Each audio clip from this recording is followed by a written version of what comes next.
Саламатсыздарбы, кутман күн. Кыргыз элим, силер менен мен Бекеев Эмил Маликович.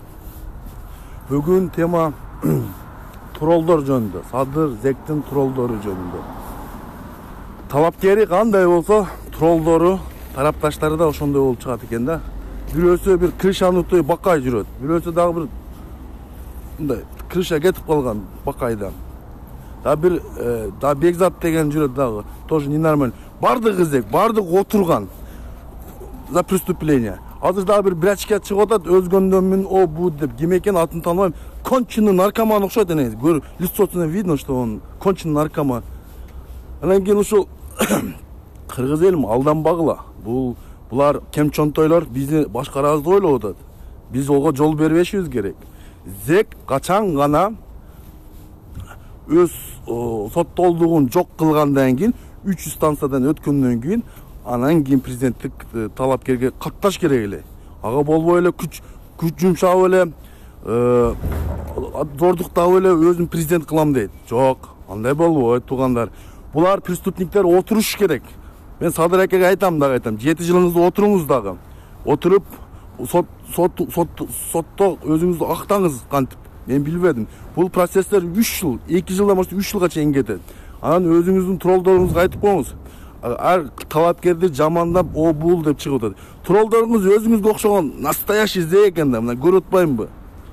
Бирөөсү конченый наркоман, бирөөсү бир больницадан, психбольницадан алып чыгып алган окшойт бакайды.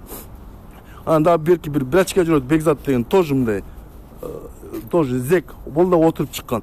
Карасаң бардык историялар, бардык зек. Бул Садыр аканын талапкерлери, тарапташтары жалаң эле мындай конченый-монченыйлер экен да, мындай карасаңчы. Мындай интеллигентный адамдар жок, мындай карап көрсөмчү, вообще жок. Троллдору акчага иштеп атат. Мен түшүнөм булар. Акчанын кулу болгондон ошондой болот. Бардык адамдарга асыл берет, акча берип төлөгөндөн кийин кимге асылбайт. Мен дагы айтып коеюн туугандар, адашпайлы бул. Мына президенттик шайлоо 10 январь 21 жылы. Бул шайлоо өтө мындай өзгөчө шайлоо болот. Мындай айтканда акыйкат менен адал менен арамдын ортосунда шайлоо болот. Себеби арам пуруштар бул Садыр аке, булардын троллдору, бунун командасы, кемчонтойлор, ошо Ташиев, Мамыт ошо окшогон кемчонтойлор.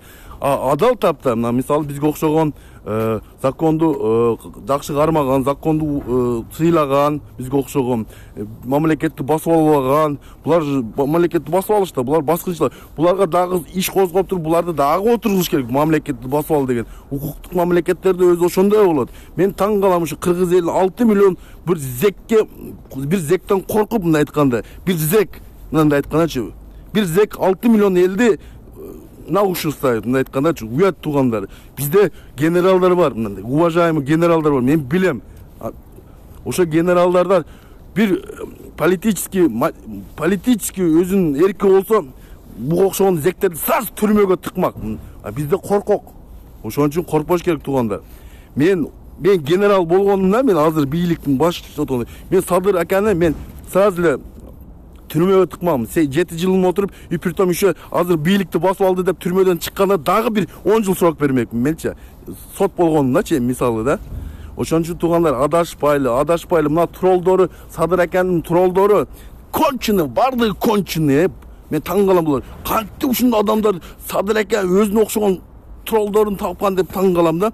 Бардык зеге отуруп чыккан 2 жыл, 3 жыл, 2 жыл карап көрсөң историясы. Бирөөсү азыркы чыгып атат, Адахан Кимсанбаев жөнүндө сүйлөп атат. Өзгөндүк бала экен. Ол конченый наркоман. Бул бала Москвада орустарды уже канча деген орустарды алдап Кыргызстанга кеткен окшойт, по-моемчу.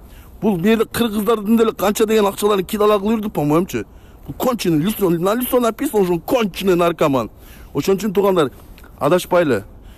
Шайлоодо таза өтө турган болсо, талапкерлер көп.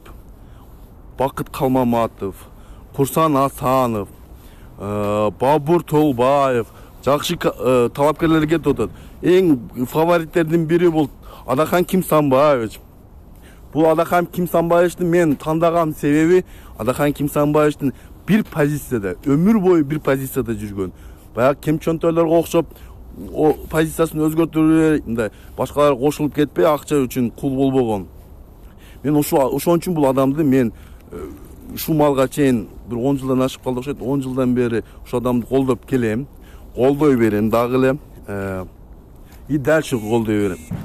Өмүрүм өткөнчө. Себеби бул Адахан Кимсанбаевич саясий аренада эң таза, эң таптаз колу булганбаган саясий ишмер, мындай айтканда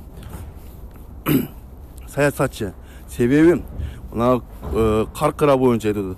Каркыраны саткан болгондо баардыгы эле ушу Каркыраны саткан болгондо Адахан Кимсанбаевич азыр Садыр Зектин жанына отурмак. Садыр ака за преступление сидел. Адахан Кимсанбаевич ошонун жанына барып отуруп калмак. Ошон үчүн бул жок эле нерсени пиар кылып эле адамды жамандап эле адамдардын башын айландыра берип эле. Каркыра сатылган эмес биринчиден. Экинчиден анан троллдорго айтып кетерим. Биздин талапкерлердин ар бир талапкерге асыл бербегиле троллдор. Бизге акыл үйрөтпөгүлө, сага окшогон конченый наркоман психбольницада жаткан зектер менен мага акыл үйрөтөм деп сүйлөйсүң аны. Сага окшогон конченийлер менен мен керек болсо бир столду чай отуруп ичпейм дагы. Түшүнөсүңбү ошону? Керек болсо Садыр акаң менен да чай ичип отпойм, отуруп чай ичпей коем. Себеби зек болгондон кийин. Качан гана өзүн адам баласын өзүн урматтап өзүн сыйлаганда анан гана ушу бир столдо чай ичиш мүмкүн. Себеби бул мен дагы эле айтып кетем. Садыр ака бийликти басып алды. Бул бийликти басып алган үчүн дагы бир жок дегенде 10 жыл срок берилет. Ошондо 7 жыл менен дагы 17 жыл срок берилет экен. Анан берки кем чонтойлор жөнүндө айтып коеюн. Ташиев, Мамут булардын баардыгы преступник. Мамлекетти, бийликти зордукта басып алды. Буларды камалыш керек. Мен кандай болсун, тарых өз баасын берет. Бирок мен тирик болуп турсам, аман эсен. Мен ушул акырына чейин жетем. Ошол эле ак ниет деп бир очка чыгып тур. Адахан Кимсанбаевичти жамандапчы. Ак ниет 5 адам чыгып алды. Ошо ак ниет коомунун сопредседатель мен болом, Бекиев Эмин Маликович. Братишка, сен мээде орустарды, кыргыздарды алдап жүргөндө мен элге мындай жардам берип жүргөн балам менчи мындай моральный жактан жок дегенде. Сага окшоп бирөөнүн акысын жеген эмесмин менчи. Түшүнүп атасың братишка? Анан чыгып алып эле о бу деп сүйлөө.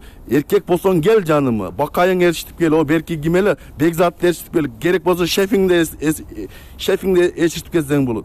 Төртөң кошуп коем мен бир жерге алып барыпчы. Эркекче эле айтайын мен. Туугандар адашпайлы, жакында агитация башталат Куда кааласа. Ошо агитация башталгыча өз талапкерлердин программаларын окуп чыккыла. Зектерди бийликке жакындатпаш керек. Булар зектер түрмө, орду. Мен ачык эле айтайын. Ошо баягы азыркы кеткен троллдор дагы булар дагы отуруш керек. Себеби булар да троллдор ошо преступникке жардам берди. Бийлик алып келип отургузуп президент кылабы. Булар да отуруш керек. Укуктук мамлекетте. Мен дагы бир жолу айтып коеюн. Саламатта калыңыздар туугандар, дагы эфирге чыгам.